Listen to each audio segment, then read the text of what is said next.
क्या होगा अगर सूरज अचानक से गायब हो जाए तो? 1 घंटे के लिए, 1 दिन के लिए, 1 महीने के लिए या फिर 1 साल तक अगर गायब रहे तो क्या होगा? ये काल्पनिक तो ज़रूर है, पर अगर किसी भी तरह से ये असल में हुआ तो क्या होगा? उस अद्भुत चीज़ को आप अभी देखने वाले हो। चलिए देखते हैं और चलते हैं इस अमेज़िंग घटना के अंदर जो आपके रोंगटे खड़े कर देगी।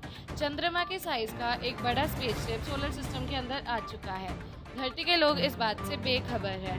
ये स्पेसशिप है एक दूर के तारामंडल में रहने वाले एलियंस का, जो कि सूरज को लेने आए हैं। वो डायसन स्फीयर नाम के एक एडवांस मशीन ले आए हैं, जिसकी मदद से वो सूरज को अंदर डालकर अपने सोलर सिस्टम में ले जा रहे हैं। सूरज ही वो चीज़ है जो अपनी ग्रेविटेशन की हेल्प से धरती को अपने चारों तरफ घुमाता रहता है। पर अब जैसे ही उन्होंने सूरज को अपनी जगह से हटा दिया, वैसे ही सोलर सिस्टम के सारे प्लैनेट जैसे कि मंगल, बुध, धरती, बृहस्पति, ये सब प्लैनेट अपनी जगह से हिलकर अलग-अलग हो गए हैं और अब स्पेस में दूर इधर-उधर घूम रहे हैं। स्पेस में अर्थ अब बिना किसी कंट्रोल के फ्लोट करने लगी है। कोई सूरज नहीं है जो उसे कंट्रोल में रख के एक सिस्टम में रख पाए। धरती के एक साइड दिन का समय चल रहा है और अभी भी सब कुछ नॉर्मल दिख रहा है। आसमान में सूरज सही सलामत दिख रहा है। इधर धरती पर किसी को नहीं पता कि सोलर सिस्टम के सबसे इम्पोर्टेंट मेंबर को किसी ने चुरा लिया है। ये इसलिए है क्योंकि सूरज की लाइट को धरती पर पहुंचने में 8 मिनट 20 सेकंड लगते हैं। उधर एलियन स्पेस में सूरज को ले जा चुके हैं, बट धरती पर इसका इफेक्ट 8 मिनट 20 सेकंड बाद होगा। 8 मिनट 20 सेकंड बीत चुके हैं। धरती पर अब अंधेरा छा गया। अचानक से 1 सेकंड के अंदर रात हो गई और आसमान के सारे तारे अब साफ दिखने लगे हैं, क्योंकि सूरज का कोई लाइट नहीं बचा जो तारों को ढक पाए। चांद और बाकी ग्रह भी दिखाई देना बंद हो चुके हैं, क्योंकि जैसा कि आपको पता होगा चांद की अपनी कोई लाइट नहीं है।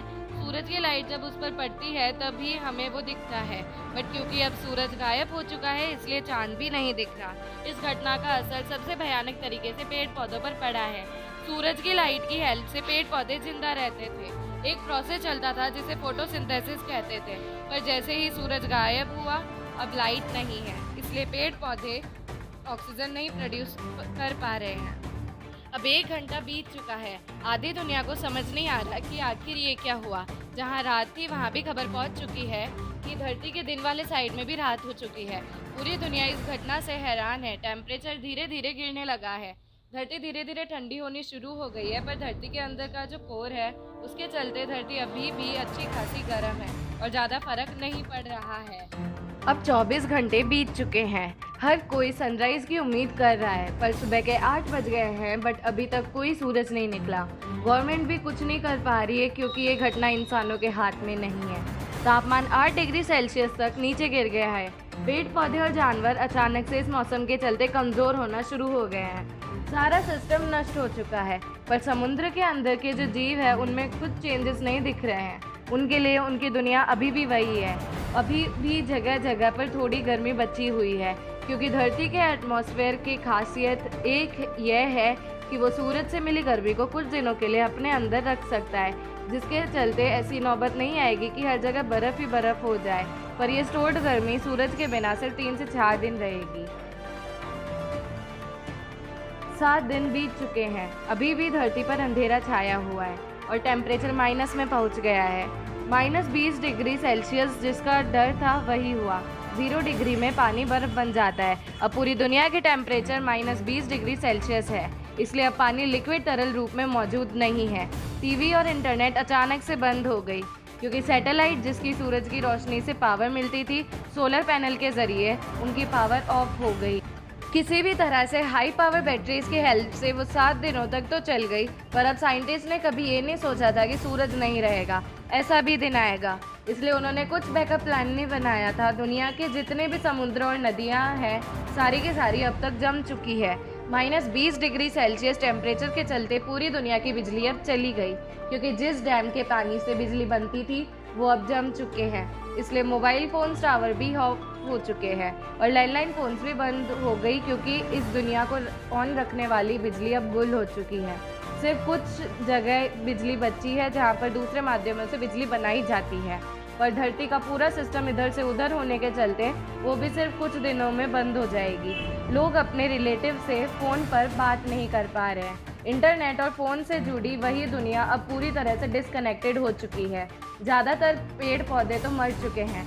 बिना सूरज और बिना फोटोसिंथेसिस के वो इतने दिनों तक जिंदा नहीं रह सकते, और पेड़ पौधों को खाने वाले जानवर भी अब धीरे धीरे मर रहे हैं, क्योंकि पेड़ पौधे अब अपने आप को जिंदा नहीं रख पा रहे हैं और सूख रहे हैं, जिसके चलते पूरी धरती पर इसकी कमी हो गई है। अब उतने पेड़ नहीं बचे जिससे सारे जानवरों को खाना मिल पाए। जो पैसे वाले लोग हैं उन्होंने इन 7 दिनों में अपने लिए बेसमेंट बनवा लिए हैं ताकि वो इस कपकपाती ठंड से बच पाए और एक सुरक्षित जगह पर कम से कम जिंदा रह सके। गवर्नमेंट ने भी गरीबों के लिए बेसमेंट बनवाए हैं ताकि उसमें जाकर ये रह पाए। सारे लोग एक समूह में जी रहे हैं। हर समय अब रात ही रात है। टाइम अब सेंस नहीं बनता कि कब दिन है और कब रात। पहले दिन और रात हुआ करते थे, अब सिर्फ रात ही रात है। आसमान के तारों का तो एक अलग ही मैप दिखाई दे रहा है, क्योंकि धरती अब फ्लोट करते करते एक अनजान जगह पर आ चुकी है। 1 महीने बाद धरती ठंडी और ठंडी होती जा रही है। तापमान करीब -40 डिग्री सेल्सियस पहुंच चुका है और अब स्पेस से धरती कुछ ऐसी दिख रही है। फ्रोजन अर्थ जो कपकपा रही है। ऑलमोस्ट पूरी धरती अब बर्फ से ढक चुकी है। धरती के लगभग सारे पेड़ पौधे मर चुके हैं, उनको छोड़कर जिन पेड़ पौधों को ठंडे जगहों में पहले से रहने की आदत थी। धरती के ज़्यादातर जानवर अब मर चुके हैं। समुद्र के अंदर के जीव की बात करें तो समुद्र जलने के चलते वो भी मर चुके हैं, क्योंकि सारे पेड़ पौधे ख़त्म हो चुके हैं।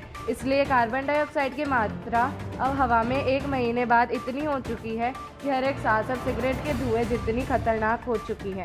जब पेड़ पौधे जीवित थे तब वो हवा को साफ कर देते थे, पर अब कोई पेड़ पौधा नहीं है तो अब कोई साफ नहीं कर पा रहे हैं। समुद्री जीव अभी भी बचे हुए हैं जहाँ पर हीट ज़्यादा है, जैसे वो नदियाँ ज्वालामुखी के आसपास है। वो नदियाँ अभी तक तरल रूप में है, इसलिए उसमें 1 महीने बाद भी जीवन बचा हुआ है। 1 साल बाद जो जीवन बचा हुआ था वो अब तक ख़त्म हो चुका है, क्योंकि अब तक सारे वॉल्केनोज भी इस अनइमेजिनेबल ठंड के चलते डिसेबल हो गए हैं। उसके चलते जो समुद्र जमे नहीं थे वो भी अब जम चुके हैं, सिवाय एक हाथ को छोड़कर। धरती पर ठंड इतनी बढ़ चुकी है कि अब कोई जानवर धरती पर मौजूद नहीं रहा। धरती की पूरी सतह पर जो बर्फ़ की लेयर थी वो भी अब हजारों गुना मोटी हो रही है। सिटीज़ अब कुछ ऐसी दिख रही है। बिल्डिंग्स में बर्फ़ जम रही है और बड़ी बड़ी बर्फ़ की चट्टानें हवा फॉर्म हो रही है। आश्चर्यजनक तरीके से एक जगह बची हुई है जहाँ जीवन अभी भी है। अब सिर्फ एक ही जगह है जहाँ जीवन अभी भी चल रहा है, वो है समुद्र के सबसे गहरे पार्ट में। वहीं एक जगह है जहाँ पर धरती के कोर से हीट मिल रही है और उसी से के कारण वहाँ पानी बचा है और ज़िंदगी मौजूद है। इसके साथ साथ जितने लोग हो उतने लोग साउथ पोल और नॉर्थ पोल की तरफ जा रहे हैं, क्योंकि वो धरती के उस पार्ट में मौजूद है जहाँ बहुत सारा जियोथर्मल एक्टिविटी है। मतलब पृथ्वी के कोर से उसे हीट मिलती है, जिसके चलते धरती के उस पार्ट में हल्की सी गर्मी मौजूद है। 1000 साल बाद 1000 साल बीत चुके हैं और अभी तक सूरज नहीं निकला। धरती की आबादी ख़त्म होते जा रही है, क्योंकि धरती पर ना ही कोई पेड़ रहा और ना ही कोई जानवर। लोगों के पास खाने का कोई सोर्स ही नहीं बचा। धरती में अब ऑक्सीजन की मात्रा ना के बराबर है। 1100 साल बाद और 100 साल बीत चुके हैं और धरती का तापमान -160 डिग्री तक पहुंच गया है और इस तापमान में इंसान का कुछ ऐसा हाल हुआ है। 1100 सालों बाद अब धरती स्पेस में तैरते तैरते एक अनजान नई जगह में आ गई है। सौर मंडल से बहुत दूर दूर और इधर उसकी side Jupiter, Saturn, Mars, mercury सारे प्लैनेट अरबों किलोमीटर दूर हो चुके हैं एक दूसरे से। धरती फाइनली अब 1100 साल में तैरते तैरते उस जगह आ चुकी है जहां पर स्पेस के रैंडम एस्टेरॉइड्स धरती से टकराना शुरू हो गए हैं। अंतरिक्ष में तरह तरह के एस्टेरॉइड्स और स्टोन पार्टिकल्स घूमते रहते हैं और इनसे बहुत खतरनाक रेडिएशन भी आती रहती है, जो कि धरती को कभी भी हिट कर सकती है। अपने से सफ़र में आखिर में धरती एक बहुत तेज़ी से आते हुए एस्टेरॉइड से टकरा गई और अब सब कुछ ख़त्म हो गया। और अगर ये नहीं भी हुआ तो धरती अरबों साल तक ऐसे ही घूमती रहेगी और इस बात के पीछे चांसेस है कि कोई ब्लैक होल धरती को अपनी तरफ खींच ले और निगल ले। पर दुखी होने की ज़रूरत नहीं है दोस्तों, ये सिर्फ एक हाइपोथेसिस यानी एक कल्पना है। असल में धरती हमेशा सूरज से बंधी हुई होगी पर इससे हमें ये जानने को मिलता है कि सूरज हमारे लिए कितना ज़रूरी है और सूरज ही वो वजह है जिसके चलते धरती पर ज़िंदगी संभव हो पाई है। सूरज के बिना धरती कुछ नहीं, इसलिए इसे भगवान का दर्जा दिया है। इस कहानी में एक साइंस को क्लियर करना चाहूँगी। जो मैंने शुरू में बोला था कि सूरज जाने के बाद भी 8 मिनट 20 सेकंड तक लोगों को आसमान में सूरज सही सलामत दिखेगा, पर ये भला कैसे? असल में लाइट को ट्रेवल करने में समय लगता है। अगर मंगल ग्रह पर आपका कोई दोस्त है और वो आपको वहाँ से हाई करता है तो आपको धरती पर वो 3 मिनट बाद दिखेगा। मंगल ग्रह को लाइव देखो तो असल में वो लाइव नहीं है, एक्चुअली 3 मिनट पहले की चीज़ आप अब देख रहे हो। इसका इंटरेस्टिंग एग्जाम्पल है, ये मान लो 66 लाख लाइट ईयर्स दूर का एक प्लैनेट है जिसमें इंसान जैसे एडवांस जीव रहते हैं। तो अगर एक बहुत ही पावरफुल टेलीस्कोप से धरती को वो लोग देखेंगे तो वो एक्चुअली में डायनासोर्स को देखेंगे, क्योंकि उस प्लैनेट से धरती तक लाइट को पहुंचने में 66 लाख साल लग जाते हैं। इसलिए अभी रियल टाइम में भी वो धरती को देखे तो वो असल में डायनासोर्स को देख रहे होंगे। पर यहाँ पर तो हम इंसान जी रहे हैं और इस चीज़ को देखते हुए एक और अमेजिंग फैक्ट ये निकलता है कि रात को जो आसमान में आप इतने सारे तारे देखते हो वो असल में वहाँ है ही नहीं, वो कब के मर चुके हैं, वो पास्ट है, वो अरबों खरबों प्रकाश वर्ष दूर के तारे हैं। इसलिए आज से 1 अरब साल पहले जो था अब उसका लाइट हमारे पास अब पहुँच रहा है। लाइट को पहुँचने में इतना समय लगता है तो अभी आप जान ही चुके होंगे। अभी इस मोमेंट में एक्चुअल में इस समय में वहाँ क्या होगा ये कोई नहीं जानता। आसमान में शाम को आप लाल सूरज तो ज़रूर देखते होंगे, जब सूरज ढलता है वो लाल सूरज आप ज़रूर देखते होंगे। वो असल में 8 मिनट पहले का सीन आप देख रहे हो, आप लाइव सूरज को देखते हुए भी लाइव सूरज नहीं देख पा रहे हो। कितनी बड़ी अमेजिंग फैक्ट है ये, इज़न्ट इट? ये वीडियो आपको कैसी लगी नीचे कमेंट ज़रूर करना।